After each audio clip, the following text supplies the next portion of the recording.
Il est 3 heures du matin. La ville est silencieuse, votre maison est calme et votre corps est épuisé. Tout devrait vous inviter au sommeil. Pourtant, vos yeux sont grands ouverts, fixés sur le plafond. À l'intérieur de votre crâne, c'est le chaos total. C'est une autoroute aux heures de pointe. Une machine infernale s'est mise en marche et vous ne trouvez pas le bouton d'arrêt. Vous repensez à cette phrase maladroite que vous avez dite à votre collègue il y a 3 jours, ou pire, il y a 10 ans.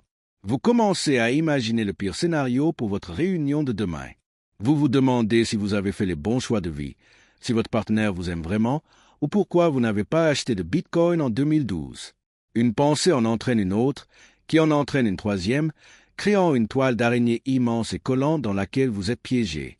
Votre cœur bat plus vite, votre estomac se noue. Vous savez que c'est inutile, vous savez que vous vous faites du mal, mais vous ne pouvez pas vous arrêter. Bienvenue dans la prison dorée de la suranalyse. Bienvenue dans le monde de ceux qui pensent trop. Ce que vous vivez n'est pas une simple habitude agaçante, c'est une épidémie silencieuse qui vole le bonheur de millions de personnes. Nous avons tendance à croire que penser est une bonne chose. Après tout, c'est ce qui nous différencie des animaux. C'est grâce à la pensée que nous avons construit des villes, inventé la médecine et voyagé dans l'espace. Nous sommes conditionnés à croire que si nous avons un problème, la solution est de penser davantage. Si nous sommes inquiets, nous devons analyser la situation sous tous les angles pour trouver une issue. Mais il existe un point de bascule, une ligne invisible où la réflexion cesse d'être un outil pour devenir une arme pointée contre nous-mêmes. C'est la différence fondamentale entre la réflexion et la rumination. La réflexion résout des problèmes et mène à l'action. La rumination crée des problèmes qui n'existent pas et mène à la paralysie. Lorsque vous trop pensez, vous n'êtes pas en train d'avancer. Vous êtes assis sur un cheval à bascule. Vous bougez beaucoup, vous dépensez une énergie folle, mais vous ne faites aucun progrès géographique. Pour comprendre comment sortir de ce labyrinthe, nous devons d'abord comprendre pourquoi nous y sommes entrés. Votre cerveau n'est pas conçu pour vous rendre heureux. Il est conçu pour vous faire survivre. C'est une machine de guerre biologique vieille de 200 000 ans. À l'époque de nos ancêtres préhistoriques, trop penser était une qualité vitale. Entendre un bruit dans les buissons et imaginer le pire scénario possible, c'est-à-dire un tigre à dents de sabre, permettait de rester en vie. Le pessimisme et l'hypervigilance étaient récompensés par l'évolution. Ceux qui étaient détendus et optimistes finissaient souvent mangés. Le problème, c'est que nous vivons aujourd'hui dans un monde ultra sécurisé par rapport à cette époque, mais nous utilisons toujours le même logiciel périmé. Votre cerveau continue de scanner l'horizon à la recherche de tigres, mais comme il n'en trouve pas, il transforme vos emails, vos factures et les regards des autres en menaces mortelles. Il déclenche les mêmes alarmes chimiques, le même stress, la même angoisse pour une remarque désagréable que pour une attaque de prédateur. Vous êtes victime d'un décalage temporel biologique. Cette machine à penser tourne à vide car elle a horreur de l'incertitude. L'être humain déteste ne pas savoir. L'incertitude est perçue comme un danger. Alors, pour essayer de contrôler l'incontrôlable, nous nous mettons à imaginer des scénarios. Nous pensons que si nous arrivons à prévoir toutes les catastrophes possibles, nous serons prêts le jour où elles arriveront. C'est une illusion totale, un mensonge rassurant que nous nous racontons. C'est comme essayer de prédire la météo exacte dans un an en regardant le ciel aujourd'hui. Cela ne marche pas, mais cela nous donne l'illusion de faire quelque chose. Sénèque, le grand philosophe stoïcien, avait identifié ce mal il y a 2 millénaires. Il a écrit cette phrase qui devrait être affichée dans toutes les chambres à coucher du monde. Nous souffrons plus souvent en imagination que dans la réalité. Relisez cette phrase mentalement. Combien de fois avez-vous passé des semaines à angoisser pour un événement qui, finalement, s'est très bien passé? Combien de fois avez-vous imaginé des disputes qui n'ont jamais eu lieu? La souffrance que vous créez dans votre tête est souvent 100 fois pire que la réalité elle-même. La réalité a des limites. Votre imagination n'en a aucune, elle peut créer des enfers infinis. Le coût de cette surchauffe mentale est exorbitant. Elle vous fatigue physiquement. Avez-vous déjà remarqué à quel point vous êtes épuisé après une journée passée à vous inquiéter, même si vous n'avez pas bougé de votre chaise? C'est parce que votre cerveau consomme une quantité massive d'énergie. Mais le coût le plus grave est le vol du moment présent. Vous ne pouvez pas être à 2 endroits à la fois. Si vous êtes dans votre tête, en train de regretter le passé ou de craindre le futur, vous n'êtes pas là, dans le présent. Vous ratez votre vie pendant qu'elle se déroule. Vous ne goûtez pas vraiment votre café, vous n'écoutez pas vraiment vos enfants, vous ne voyez pas la beauté d'un coucher de soleil, car il y a ce brouillard constant, ce bruit de fond parasite qui vous coupe du monde réel. Vous vivez comme un fantôme dans votre propre existence, présent physiquement mais absent mentalement. C'est une tragédie moderne. Nous sommes la génération la plus connectée de l'histoire, et pourtant nous sommes déconnectés de la seule chose qui compte vraiment, l'ici et le maintenant. Ce que nous allons entreprendre dans cette série documentaire est un voyage de désintoxication. Nous n'allons pas essayer d'arrêter de penser, car c'est impossible. Essayer de ne pas penser à un ours blanc ne fait que vous faire penser à un ours blanc. C'est un combat perdu d'avance. L'objectif n'est pas le vide mental, mais la maîtrise mentale. L'objectif est de passer du statut de victime de ses pensées à celui d'observateur de ses pensées. Imaginez que votre esprit est une autoroute. Actuellement, vous courez au milieu des voitures, vous essayez d'arrêter le trafic avec vos mains. Vous vous faites percuter par chaque pensée négative. À la fin de cette série, vous serez assis tranquillement sur le bord de la route, regardant passer les voitures sans qu'elles ne vous touchent. Vous saurez reconnaître une pensée utile d'une pensée toxique. Vous saurez quand laisser la machine tourner et quand appuyer sur pause. Il est important de comprendre que vous n'êtes pas vos pensées. C'est une distinction qui semble subtile mais qui change tout. Vous êtes le ciel, vos pensées sont les nuages. Les nuages passent, ils peuvent être noirs, orageux, effrayants, mais ils ne peuvent pas abîmer le ciel. Le ciel est toujours là, intact, derrière la tempête. Jusqu'à présent, vous pensiez être l'orage. Vous vous identifiez à votre anxiété. Vous dites « je suis une personne anxieuse » au lieu de dire « je ressens de l'anxiété ». Ce simple changement de vocabulaire est le début de la liberté. Nous allons apprendre à créer de l'espace entre vous et ce bavardage incessant. Nous allons utiliser des techniques anciennes issues du stoïcisme, mais validées par les neurosciences modernes, pour acquérir ce cerveau préhistorique et le mettre à jour pour le monde d'aujourd'hui. Le chemin ne sera pas facile, car l'habitude de trop penser est ancrée en vous depuis des années. C'est une addiction. Votre cerveau est accro au drame qu'il invente. Il va résister. Il va vous dire que si vous arrêtez de vous inquiéter, quelque chose de terrible va arriver. Il va essayer de vous faire croire que l'inquiétude est une forme de responsabilité. C'est faux. L'inquiétude est une forme de peur déguisée en vertu. Mais si vous suivez les étapes que nous allons décrire, vous allez découvrir un état d'être que vous avez peut-être oublié, la clarté. Imaginez avoir un esprit aussi clair qu'un lac de montagne, où chaque problème trouve sa solution sans effort, sans agitation. C'est possible. Dans la prochaine partie, nous allons entrer dans le vif du sujet. Nous allons démonter le mécanisme de la rumination pièce par pièce. Nous allons voir comment identifier les déclencheurs, ces petites étincelles qui allument le grand incendie mental. Nous allons apprendre à repérer les distorsions cognitives, ces lunettes déformantes qui vous font voir le monde plus sombre qu'il ne l'est. Préparez-vous, car nous allons descendre dans la salle des machines de votre cerveau pour commencer les réparations. Vous n'êtes plus condamné à passer vos nuits à fixer le plafond. Il y a une sortie de secours et nous allons l'ouvrir ensemble. Imaginez que vous portez une paire de lunettes dont les verres sont teintés en bleu foncé. Tout ce que vous regardez, le ciel, les murs, les visages de vos proches, tout vous apparaît bleu. Si vous portez ces lunettes depuis votre naissance ou depuis très longtemps, vous finissez par oublier que vous les avez sur le nez. Vous êtes persuadé que le monde est bleu. Si quelqu'un vous dit que le mur est blanc, vous pensez qu'il ment ou qu'il se trompe. Ce phénomène est exactement ce qui se passe dans votre esprit quand vous ruminez. Votre cerveau ne vous montre pas la réalité telle qu'elle est. Il vous montre une réalité filtrée, déformée et triturée par vos peurs et vos insécurités. Le premier pas pour arrêter de trop penser est d'accepter une vérité brutale. Votre cerveau est un narrateur peu fiable. Il vous ment. Il ne le fait pas par méchanceté. Il le fait par habitude et par mécanisme de protection mal réglé, mais le résultat est le même. Vous souffrez pour des histoires qui n'existent que derrière vos lunettes teintées. Les psychologues appellent ces mensonges des distorsions cognitives. Ce sont des pièges mentaux, des raccourcis que votre esprit emprunte automatiquement et qui vous mènent toujours droit dans le mur de l'angoisse. Il en existe plusieurs, mais 3 d'entre elles sont responsables de la grande majorité de vos insomnies. La première est la plus célèbre et la plus destructrice. Le catastrophisme, c'est l'art de transformer une petite boule de neige en avalanche en moins de 10 secondes. Prenons un exemple classique. Votre patron vous envoie un email le vendredi soir disant « Il faut qu'on parle lundi ». C'est un fait neutre, mais votre machine a pensée s'emballe. Pensée 1, j'ai fait une erreur dans le dossier. Pensée 2, il va me crier dessus. Pensée 3, il va me virer. Pensée 4. Je ne retrouverai jamais de travail avec la crise actuelle. Pensée 5. Je ne pourrai plus payer mon loyer, je vais finir à la rue. En 1 minute, vous êtes passé d'un email vague à l'image de vous-même vivant sous un pont. C'est absurde, n'est-ce pas? Pourtant, sur le moment, cette chaîne logique vous semble d'une réalité effrayante. Vous ressentez la peur de l'itinérance alors que vous êtes assis confortablement dans votre canapé.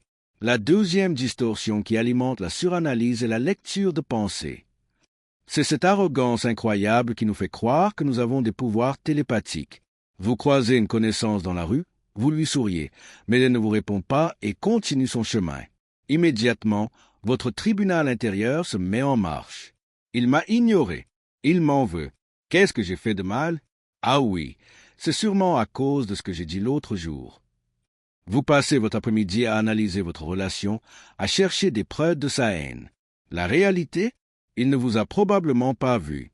Il pensait à ses propres problèmes, il avait oublié ses lunettes ou il était pressé. Nous sommes des créatures égocentriques. Nous pensons être le centre de l'attention de tout le monde, alors qu'en réalité, les gens pensent à eux-mêmes 99% du temps. Cette fausse télépathie est une source inépuisable de conflits imaginaires. Nous souffrons parce que nous projetons nos propres insécurités sur le silence des autres. La troisième distorsion est la pensée du tout ou rien. C'est le fléau des perfectionnistes. Pour ce type d'esprit, la nuance n'existe pas. Soit c'est parfait, soit c'est un échec total. Soit je suis un génie, soit je suis un idiot. Soit cette personne m'adore, soit elle me déteste. Si vous faites une petite erreur dans une présentation de 30 minutes, vous ne voyez pas les 29 minutes réussies. Vous ne voyez que l'erreur. Vous rentrez chez vous et vous repassez le film de cette erreur en boucle en vous flagellant. Cette vision binaire du monde est épuisante car la vie n'est jamais noire ou blanche, elle est faite de nuances de gris. Si vous refusez la nuance, vous êtes condamné à être éternellement insatisfait, car la perfection n'existe pas. Cette quête d'absolu nourrit la machine à penser car elle cherche sans cesse à résoudre des équations insolubles.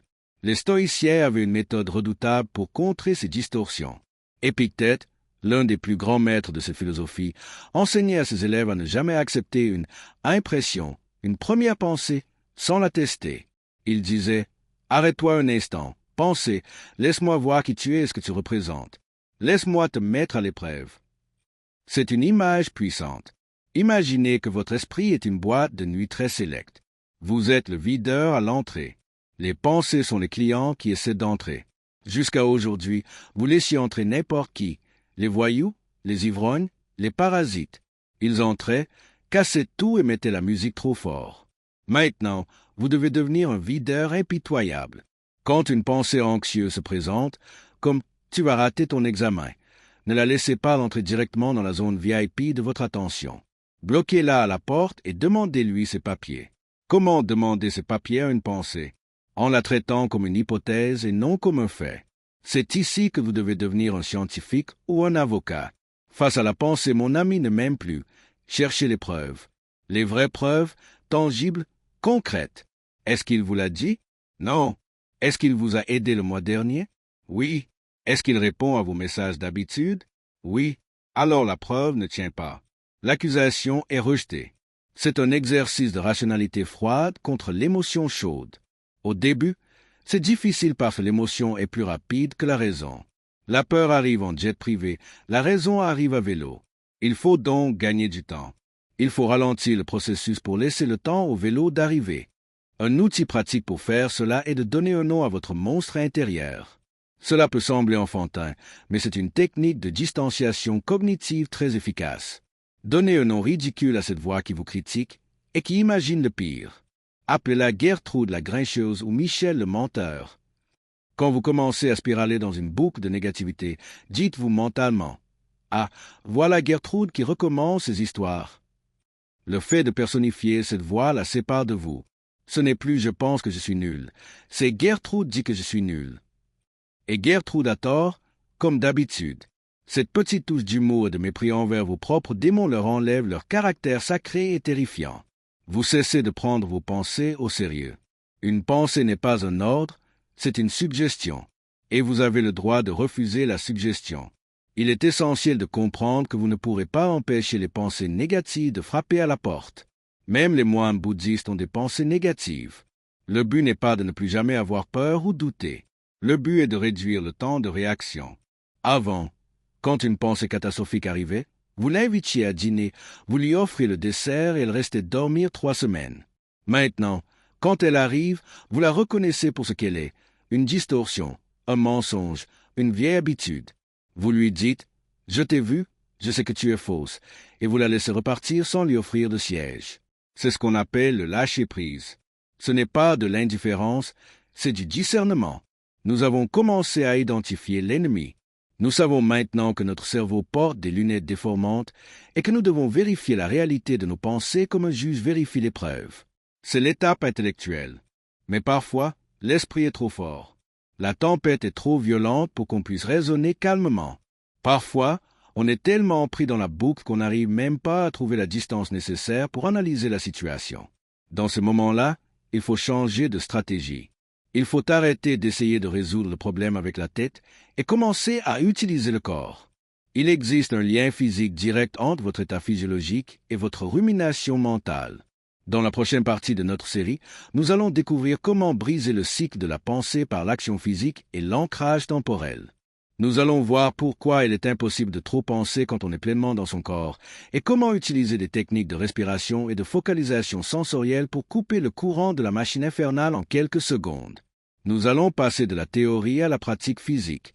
Préparez-vous, car nous allons sortir de votre tête pour revenir dans le monde réel. Il y a une erreur fondamentale que nous commettons tous lorsque nous sommes pris dans le tourbillon de nos pensées. C'est une erreur logique qui semble pourtant couler de source. Nous essayons de résoudre un problème mental avec des solutions mentales. Quand notre cerveau surchauffe, nous essayons de le calmer en pensant encore plus. Nous nous disons « Allez, calme-toi, arrête de penser à ça, réfléchis à autre chose. » C'est comme essayer d'éteindre un feu en soufflant dessus. Vous ne faites qu'apporter plus d'oxygène aux flammes. Vous ne pouvez pas sortir de votre tête en utilisant votre tête, car c'est elle le problème. C'est elle qui est piégée. Pour briser ce cycle infernal, il faut changer de terrain de jeu. Il faut quitter le monde éthéré et abstrait des idées pour revenir brutalement, physiquement, dans le monde concret de la matière. Il faut redescendre dans votre corps. C'est votre ancre de sécurité. Votre esprit peut voyager dans le passé ou le futur. Il peut imaginer des scénarios catastrophes. Mais votre corps, lui, a une caractéristique incroyable. Il est toujours, absolument toujours, dans le moment présent. Il ne peut être nulle part ailleurs. Commençons par une technique d'urgence, une sorte de frein à main que vous pouvez tirer lorsque la machine s'emballe trop vite. C'est ce qu'on appelle l'ancrage sensoriel. Votre cerveau a une capacité de traitement limitée, un peu comme la mémoire vive d'un ordinateur. Il ne peut pas se concentrer intensément sur 2 choses à la fois. Il ne peut pas, en même temps, ruminer sur votre échec d'hier et analyser précisément la texture du mur en face de vous. Il doit choisir. L'ancrage sensoriel force votre cerveau à faire ce choix. Quand l'angoisse monte, arrêtez tout. Regardez autour de vous. Forcez-vous à identifier 5 objets de couleur bleue. Ne faites pas que les survolés du regard, nommez-les mentalement, observez leurs nuances. Ensuite, touchez le tissu de votre pantalon ou la surface de votre bureau. Sentez la température, la rugosité, la texture. Écoutez les bruits lointains, le ronronnement du frigo, les voitures dans la rue. En saturant vos sens d'information réelle et immédiate, vous coupez l'alimentation électrique de la rumination. Le hamster dans votre tête arrête de courir dans sa roue parce qu'il doit soudainement traiter des données sensorielles. C'est une mécanique biologique imparable. Mais parfois, la douceur ne suffit pas. L'anxiété est une énergie physique puissante, une décharge d'adrénaline qui demande à être évacuée. Si vous restez assis sur votre chaise à essayer de vous calmer alors que votre corps est prêt au combat, vous créez une dissonance cognitive insupportable. Votre corps crie danger et votre tête essaie de dire tout va bien. Le corps gagne toujours. Il faut donc réinitialiser le système nerveux par un choc. Les neurosciences ont validé une technique utilisée instinctivement depuis des siècles, le choc thermique. Plonger son visage dans une bassine d'eau glacée ou prendre une douche froide déclenche ce qu'on appelle le réflexe d'immersion des mammifères. C'est un réflexe de survie archaïque qui ralentit instantanément le rythme cardiaque et force le corps à se concentrer sur sa température interne. C'est un redémarrage forcé de votre ordinateur biologique. L'eau froide ne laisse aucune place à la philosophie ou aux soucis de bureau. Quand l'eau glacée touche votre peau, vous ne pensez plus à votre ex ou à vos impôts. Vous êtes purement et simplement là, dans l'instant, en train de gérer le froid. C'est radical, mais c'est d'une efficacité redoutable pour stopper une crise de suranalyse. Au-delà de ces techniques de secours, il y a une philosophie de vie à adopter pour les surpenseurs chroniques. L'action prime sur l'analyse. Nous avons tendance à croire que nous devons comprendre nos problèmes avant d'agir. Nous pensons qu'il nous faut un plan parfait, une certitude absolue avant de faire le premier pas. C'est le piège de la paralysie par l'analyse. En réalité, la clarté ne vient pas de la réflexion, elle vient de l'action. Vous ne pouvez pas penser votre chemin vers une nouvelle vie, vous devez agir votre chemin vers une nouvelle manière de penser. Marc Aurèle, l'empereur stoïcien, se répétait souvent à lui-même de ne pas perdre son temps à discuter de ce qu'est un homme bon, mais d'en être un. Il savait que l'action tue la peur. L'action est l'antidote au désespoir. Quand vous êtes en mouvement, vous n'avez pas le temps de ruminer. Prenons un exemple concret. Vous avez un projet important à rendre et vous êtes tétanisé par la peur de l'échec. Vous passez des heures à regarder votre écran, à imaginer les critiques, à douter de vos capacités. Plus vous restez immobile, plus la montagne semble haute. La solution n'est pas de réfléchir davantage à la stratégie parfaite. La solution est de faire une action minuscule, ridée, presque insignifiante. Écrivez une seule phrase. Rangez votre bureau.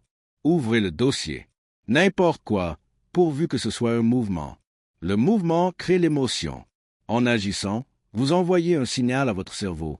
Je suis en contrôle. La peur diminue instantanément. C'est la règle des 5 secondes. Dès que vous avez une impulsion d'action, comptez 5, 4, 3, 2, 1 et bougez physiquement avant que votre cerveau n'ait le temps de trouver une excuse pour ne pas le faire. Prenez votre cerveau de vitesse. Ne négociez pas avec lui. Agissez avant qu'il ne se réveille. Il y a une beauté cachée dans les tâches manuelles et répétitives que notre société intellectuelle méprise souvent. Faire la vaisselle, jardiner, bricoler, marcher. Ces activités sont des méditations en mouvement. Elles occupent les mains et libèrent l'esprit. Avez-vous remarqué que vos meilleures idées vous viennent souvent sous la douche ou en promenant le chien? Ce n'est pas un hasard. C'est parce que, dans ce moment-là, votre mode par défaut, celui qui rumine, est mis en veilleuse au profit de l'action physique. Si vous sentez que vous commencez à trop penser, levez-vous. Ne restez pas dans la position physique de la dépression. Voûté, immobile, regard bas. Changez de pièce. Allez marcher 10 minutes. Le simple fait de changer d'environnement visuel et de mettre votre sang en circulation change la perspective de vos pensées. Les problèmes qui semblaient insolubles assis dans le noir deviennent gérables une fois debout au soleil. Le but est de sortir de la passivité. La rumination est une activité passive. Vous subissez vos pensées. L'action est une reprise de pouvoir. Même si l'action est imparfaite, même si elle est maladroite, elle vaut 1000 fois mieux que la plus brillante des réflexions stériles. La vie se joue sur le terrain, pas dans les gradins de votre tête. Les spectateurs critiquent et analysent, les joueurs jouent et transpirent. Soyez un joueur. Acceptez de faire des erreurs, car l'erreur est une donnée réelle que vous pouvez corriger, alors que l'inquiétude est une fiction sur laquelle vous n'avez aucune prise. En embrassant l'action, vous acceptez l'imperfection du monde réel, et paradoxalement, cela vous apaise. Vous réalisez que les catastrophes que vous imaginiez se produisent rarement, et que même si elles arrivent, vous avez les ressources pour les gérer sur le moment. Nous avons vu comment corriger les bugs de notre logiciel mental et comment utiliser notre matériel physique pour briser la boucle. Mais il reste une dimension cruciale que nous n'avons pas encore explorée. C'est la dimension temporelle. La suranalyse est, par essence, une maladie du temps. C'est une incapacité à vivre au présent. Le surpenseur est un voyageur temporel malheureux, coincé entre les regrets d'hier et les peurs de demain. Il est partout sauf ici. Pour guérir complètement, nous devons réapprendre à habiter le temps présent, non pas comme un concept spirituel vague, mais comme une pratique rigoureuse et concrète. Dans la prochaine partie, nous allons explorer l'illusion du temps. Nous allons voir pourquoi le passé et le futur n'existent pas réellement et comment cette prise de conscience peut dissoudre instantanément 90% de vos soucis. Nous allons apprendre à construire une forteresse autour de l'instant présent, pour que rien, ni les fantômes d'hier ni les monstres de demain, ne puissent venir troubler votre paix actuelle. Préparez-vous à changer votre rapport au temps pour toujours. Avez-vous déjà réalisé que vous possédez une machine à voyager dans le temps? Elle est située juste entre vos deux oreilles. Malheureusement, c'est une machine défectueuse qui ne vous emmène jamais vers des époques heureuses. Elle a une fâcheuse tendance à vous ramener en arrière, vers vos échecs, vos hontes et vos regrets, ou à vous propulser en avant, vers des catastrophes imaginaires et des scénarios de fin du monde. Le problème fondamental de celui qui pense trop, c'est qu'il refuse d'habiter le présent. Il vit en décalage horaire permanent avec sa propre vie. Il est assis à une table de dîner avec sa famille en 2024, mais son esprit est en train de revivre une dispute de 2015 ou de stresser pour une facture de 2026. Cette ubiquité temporelle est la source principale de votre souffrance. Vous essayez de porter le poids de toute votre vie, passé et futur, sur vos épaules en un seul instant. C'est une charge qu'aucun être humain, aussi fort soit-il, ne peut supporter sans s'effondrer. L'anxiété, au fond, n'est rien d'autre que le vertige du futur. La dépression n'est souvent que le poids mort du passé. Seul le présent est léger, mais nous refusons de le voir. Il existe une métaphore puissante utilisée par Sir William Moseley, un médecin légendaire qui a inspiré des générations de penseurs. Il comparait la vie à un grand navire transatlantique.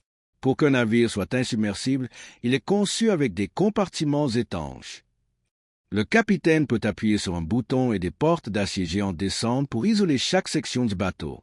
Si une coque est percée, l'eau ne peut pas envahir tout le navire, elle reste bloquée dans un seul compartiment et le navire continue de flotter. Moseley nous conseille de vivre notre vie dans des compartiments journaliers étanches. Le passé est un compartiment inondé, l'eau est déjà entrée, c'est fini, rien ne peut changer cela. Le futur est un océan inconnu que nous n'avons pas encore traversé. Si vous laissez les portes ouvertes, si vous laissez les regrets d'hier et les peurs de demain se déverser dans votre compartiment d'aujourd'hui, votre navire va couler. La pression sera trop forte. Votre structure mentale va céder. La seule façon de naviguer sereinement est d'appuyer sur le bouton chaque matin et de fermer les portes d'acier sur hier et sur demain. Vivre dans un compartiment étanche de 24 heures ne signifie pas être irresponsable ou ne pas faire de projet. C'est une nuance cruciale. Vous pouvez planifier le futur, mais vous ne devez pas vous inquiéter du futur. Planifier, c'est tracer une carte aujourd'hui pour le voyage de demain. S'inquiéter, c'est essayer de faire le voyage mentalement avant même d'avoir quitté le port. C'est s'épuiser à résoudre des problèmes qui ne sont pas encore là. Quand vous vous réveillez le matin, dites-vous, je n'ai qu'une seule mission, gérer ce qui se passe entre mon réveil et mon coucher. Juste ces 16 heures. Je peux supporter n'importe quelle douleur, n'importe quel problème, n'importe quelle peur, si je sais que cela ne dure qu'une journée. C'est l'accumulation qui tue. Personne ne craque sous le poids de la tâche présente. On craque parce qu'on ajoute à cette tâche le souvenir des efforts passés et la terreur des efforts futurs. Si vous découpez votre vie en tranches de 24 heures, tout devient gérable. Même la pire des épreuves peut être traversée si on la prend une seconde à la fois, une respiration à la fois. Considérez un sablier. C'est l'image parfaite de la réalité. Dans la partie supérieure, il y a des milliers de grains de sable qui représentent le futur, tout ce qui doit arriver. Dans la partie inférieure, les grains qui sont déjà tombés, le passé. Au milieu, il y a un goulot d'étranglement très fin. Quoi que vous fassiez, peu importe combien vous criez ou vous stressez, un seul grain de sable peut passer à la fois. Si vous essayez de forcer plusieurs grains à passer en même temps, vous brisez le verre. C'est ce qui vous arrive quand vous faites un burn-out ou une crise d'angoisse. Vous essayez de faire passer le sable de demain à travers le goulot d'aujourd'hui. Vous brisez votre propre sablier. La sagesse consiste à accepter ce rythme imposé par la nature. Un grain à la fois, une tâche à la fois, une pensée à la fois. Cette acceptation apporte une paix immédiate. Vous réalisez que vous n'êtes pas Dieu. Vous ne pouvez pas manipuler le temps. Vous êtes juste le gardien du goulot, responsable uniquement du grain qui tombe maintenant. Il faut aussi comprendre que le futur qui vous effraie tant est une fiction. C'est un film d'horreur mal écrit produit par votre amygdale, la partie de votre cerveau qui gère la peur. Montaigne disait « Ma vie a été pleine de terribles malheurs dont la plupart ne se sont jamais produits. » C'est une vérité statistique. 90% des scénarios catastrophes que vous imaginez la nuit ne se réaliseront jamais. Et pour les 10% qui se réalisent, ils ne se passeront jamais comme vous l'aviez prévu. Souvent, ils seront moins graves ou différents. Vous vous inquiétez d'échouer à un examen, et finalement vous le réussissez, mais vous tombez malade le lendemain. Vous vous inquiétez de perdre votre argent, et finalement vous gardez votre argent, mais vous perdez un ami. La vie est imprévisible par essence. Passer votre temps à essayer de tout prévoir est une insulte à la complexité de l'univers. C'est de l'arrogance. C'est croire que votre petit cerveau peut modéliser l'infinité des variables du futur. Acceptez votre ignorance. Dites-vous, je ne sais pas ce qui va arriver, et c'est très bien ainsi. Je ferai confiance au moi du futur pour gérer les problèmes du futur quand ils deviendront le présent. Faites confiance à votre résilience.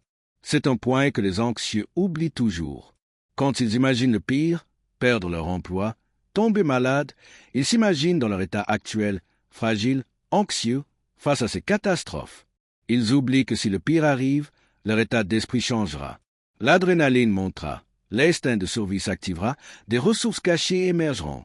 Vous avez déjà survécu à 100% de vos pires journées jusqu'à présent. Vous avez traversé des épreuves que vous pensiez insurmontables et vous êtes encore là pour lire ces lignes. Pourquoi doutez-vous de votre capacité à gérer demain? Vous serez équipé le moment venu. Les outils pour affronter le dragon vous seront donnés quand le dragon apparaîtra, pas avant. Vouloir les outils maintenant, alors que le dragon est encore loin, ne sert qu'à alourdir votre sac à dos inutilement. Pour appliquer cette fermeture des compartiments étanches, créez des rituels de transition. Le matin, ayez une routine qui ouvre la porte de la journée. Un café, une musique, quelques mots écrits. C'est le signal que le compartiment s'ouvre. Le soir, c'est encore plus important. Ayez un rituel de fermeture. Écrivez sur un papier ce qui vous préoccupe pour le lendemain, faites une liste et dites à haute voix.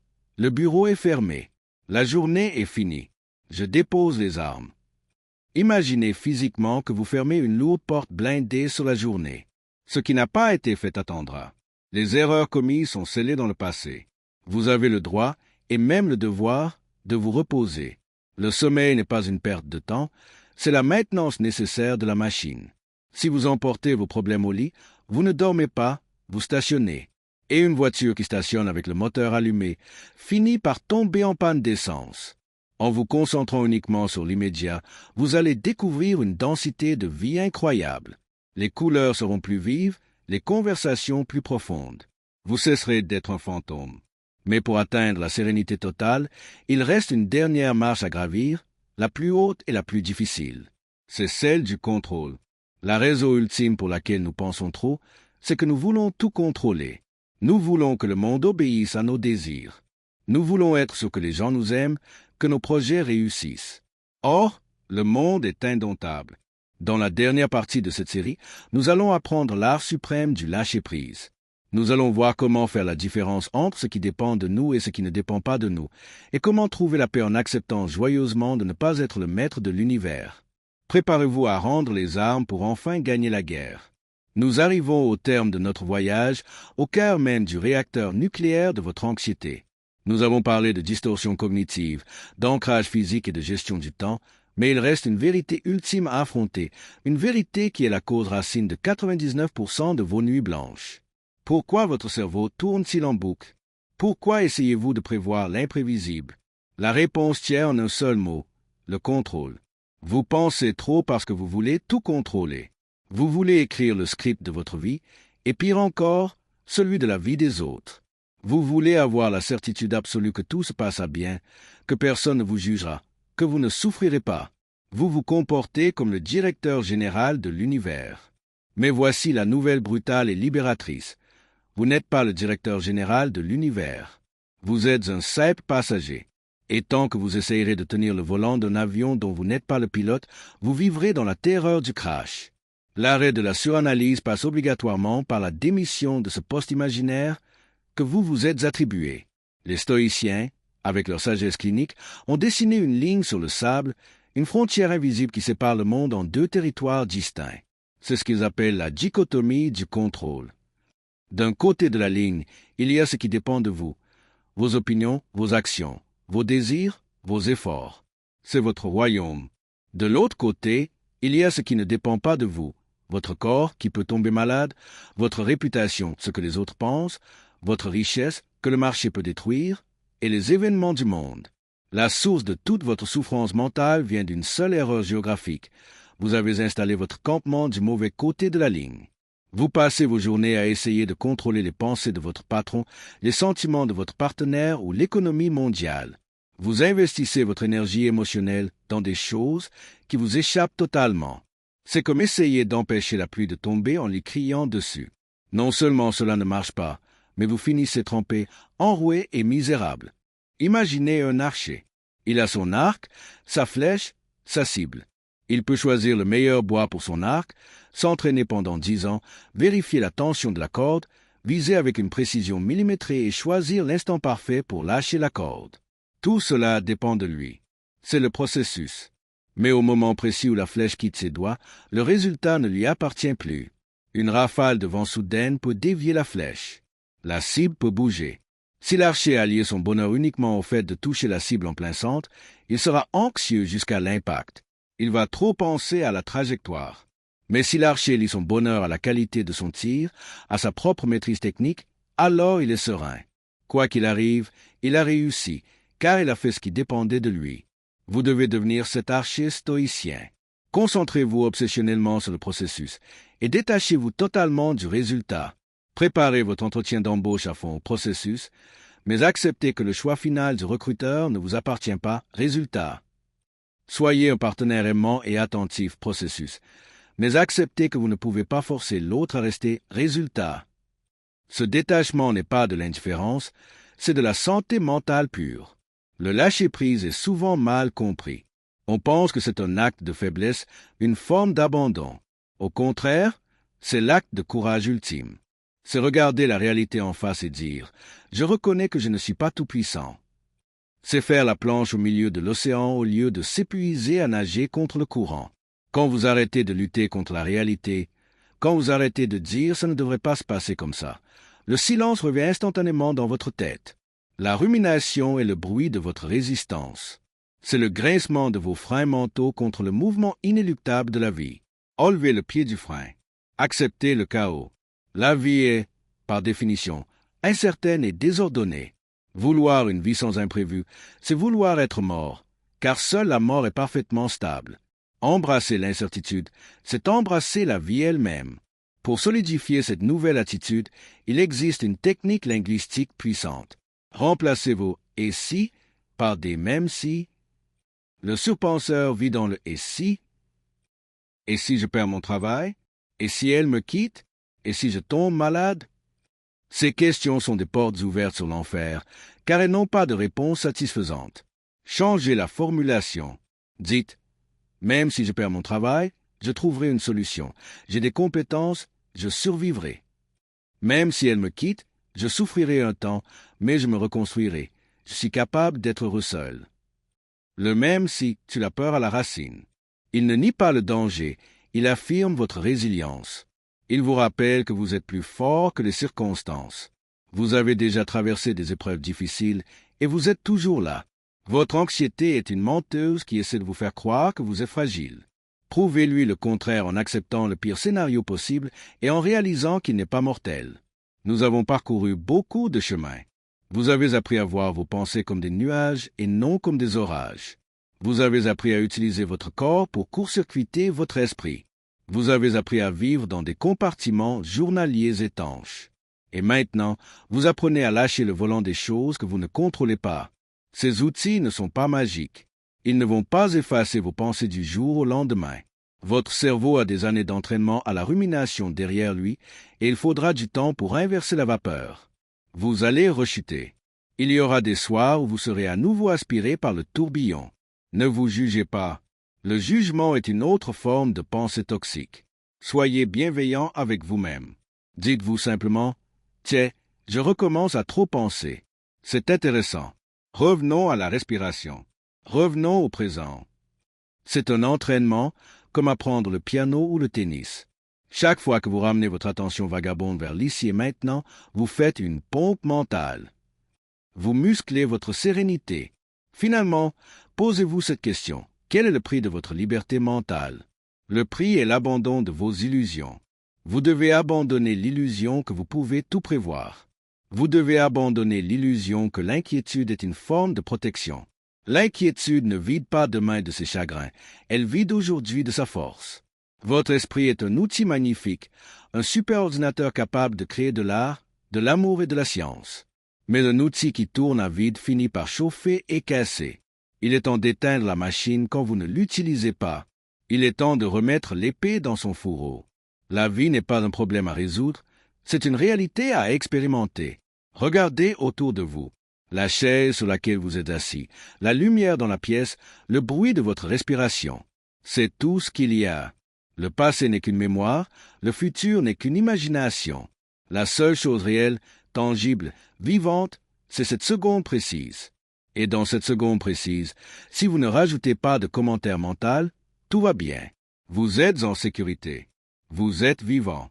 Ne gâchez pas ce miracle en vivant dans un cauchemar virtuel. Sortez de votre tête et entrez dans votre vie. La porte de la cellule a toujours été ouverte. Il ne tenait qu'à vous de vous lever et de sortir. Maintenant, vous savez comment faire. Alors, respirez profondément, souriez à l'incertitude du monde et allez vivre. Merci d'avoir suivi ce voyage.